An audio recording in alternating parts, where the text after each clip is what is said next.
Hi friends नमस्कार जय जगन्नाथ आपण मैंने केमती अच्छे आम केमी बहुत भलरे अच्छु चलतु आज देखा गोटे फ्रेश नुआ भिडटे आज आम जाऊँ बहुत कहला टिंगा बाबू आज आम टे रज महोत्सव हो तो आम बाहरी जावाई बर्तमान टाइम हो गला 9टा टिंगा बाबू को टिफिन बस रे छाड़ी जाइछंती रागिकी से पूरा टिंग टिंग होछंती तो अभी आम चलतु देखिया एबे आमे बाहर आसो रोड आम गेट तल बोली आसो जहाँ बांबू शुई तो आम बाहरी गलु एबे पहुँची भी गलु ये जो हम रज महोत्सव यहाँ मेन गेट है पार्किंग एरिया अच्छी आउ एठी सब आम ये गुरगाँव रे जेते ओडिया अच्छंती समस्ते तो प्रायतः ये केवल ओडिया माने आउ ये कौन से प्रकार नहांती बाकी लोकल लोक किए केमती केतेबेले आसंती किंतु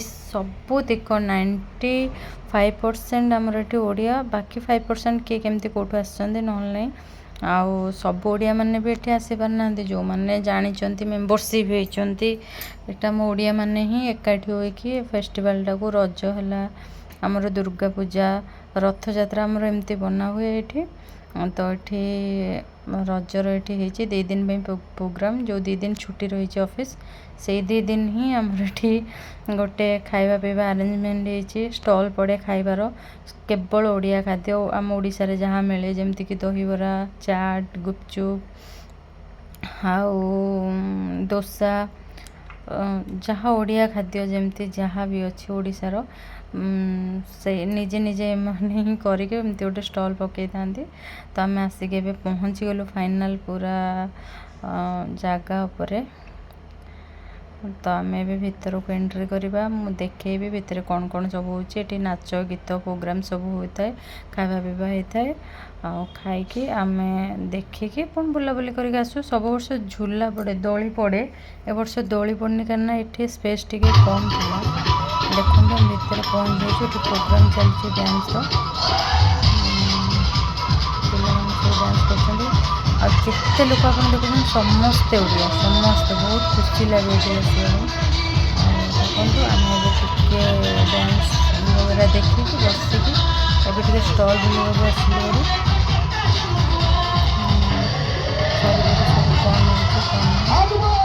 लाइट पड़े क्लियर आसलानी समस्त ओडिया बहुत बहुत जन बसते सब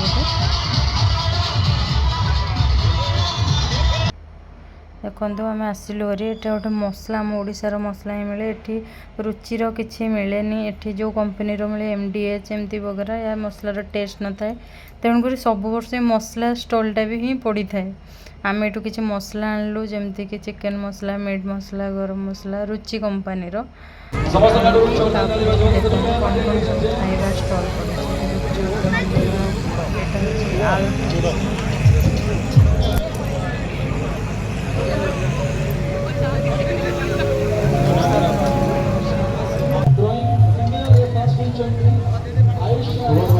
ठीक जड़े दहीबरा आलुदम कर देखो छेनापोड़ पूरा आमर प्रिय छेनापोड़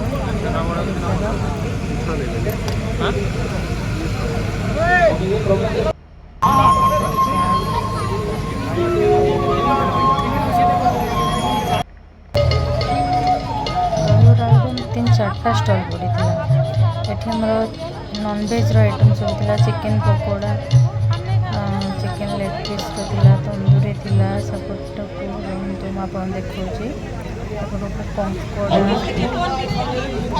माछ चाट दुकान देखो गुलाब जामुन आलू चॉप बरा सिंगड़ा घुगुनी सब ओडिया खाद्य आम चिकेन नॉनवेज आइटम चिंगुड़ी भी फ्राए कंकड़ा देखिए तो मो पाखे लाड़ गला ये माछ एमती सब देखा देखी करी आम केवल चाट टिके दहीबरा जेहेतु संक्रांति थी नॉनवेज आइटम किसी खाई नु चाट दहीबरा लस्सी भी मिलूला से सब वीडियो में कैप्चर कर पार नी फोन थी टिंगा फुंग पाखे तो खाई टे बसीगलु आइसक्रीम ଖାଇକି ଦେଖନ୍ତୁ ଏବେ ସମସ୍ତେ ଖାଲି ଗଲେଣି, ମାନେ ଆଉ କେହି ବି ନାହାନ୍ତି। ଦେଖନ୍ତୁ କେତେ ଭିଡ଼ ଥିଲା। ଏବେ ଟାଇମ୍ ହେଇଗଲାଣି 12ଟା ପାଖାପାଖି, 11:30 12ଟା ପ୍ରୋଗ୍ରାମ୍ ଶେଷ ହୋଇଯାଇଛି। ଏବେ ଆମେ ୱାପସ୍ ରିଟର୍ନ ଆସୁଛୁ ହେରି।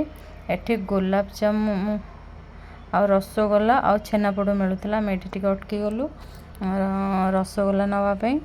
ଟିଙ୍ଗାବାବୁ ଚାଲିଗଲେ ରସଗୋଲା କିଣିବା ପାଇଁ। ସେଠି ଆମର ଜଣେ ଓଡ଼ିଆ ଭାଇନା ଜଗନ୍ନାଥ ମନ୍ଦିରରେ ଦେଖା ହେଇଥିଲେ, ତ ସେ ଭାଇନା ମିଳିଗଲେ। ଆମେ ତାଙ୍କ ସହିତ ଟିକେ କଥା ହେଇଗଲୁ। କଥା ହେଇସାରିଲା ପରେ ସେ କହିଲେ କି ମନ୍ଦିରର ଗୋଟେ କିଛି ପୂଜା ହେବ, କ'ଣ ଗୋଟେ ଚାଲିଛି, ଆଉ ତ ସେଥିପାଇଁ କ'ଣ ଗୋଟେ ଟିଙ୍ଗାବାବୁଙ୍କ ସାଙ୍ଗେ କଥା ହେଲେ, ସେଥିପାଇଁ କିଛି ଫର୍ମ ଦେଲେ ଭରିବା ପାଇଁ। ତ ଟିଙ୍ଗାବାବୁ ଏବେ ସେ ଫର୍ମଟିକୁ ଭରିବା ପାଇଁ ଚାଲିଲେ। ମୁଁ ଟିକେ ସେ ଭାଇନାଙ୍କ ସହିତ କଥା ହେଇଗଲି। କଥା ହେଇସାରିଲା ପରେ ଆମେ ରସଗୋଲା ଆଣିଲୁ। ଏଠି ଭାଇ ଭାଉଜ ଦିଆ ଛିଡ଼ା ହେଇଛନ୍ତି। ତ ମୋର ବହୁତ ମନ କଷ୍ଟ ଲାଗେ। ମୁଁ ଗଲାବେଳେ ପାନ ଦେଖିକି ଯାଇଥିଲି, ଏଠି ମିଳୁଥିଲା। ଆସିଲା ବେଳକୁ ସେ ଦୋକାନ ମାନେ ତାଙ୍କ ଷ୍ଟଲ୍ଟାକୁ ଉଠେଇ ଦେଇଛନ୍ତି, ମାନେ ଲେଟ୍ ହେଇଗଲା, ଆମେ ଭିତରେ ଲେଟ୍ ହେଇଗଲା। ତ ମୋ ମନ ବହୁତ ଦୁଃଖ ହେଲା। ରଜରେ ରଜ ପାନଟା ହେଉଛି ମେନ୍ ଥିଲା ନା, ସେଥିପାଇଁ ଟିକେ ଖାଇପାରିନଥିଲି। ଏଠି ଟିଙ୍ଗାବାବୁ ଆମର ସେ ଫର୍ମ ଯେଉଁ ଭାଇନା କହୁଥିଲେ ଡୋନେସନ୍ ଫର୍ମ, କ'ଣ ଗୋଟେ ମନ୍ଦିର ବନା ହେବ କି କ'ଣ କହୁଥିବେ ଗୋଟେ ଏମିତି, ସେ ତାଙ୍କର ଭରୁଥିଲେ ସେ ଫର୍ମ।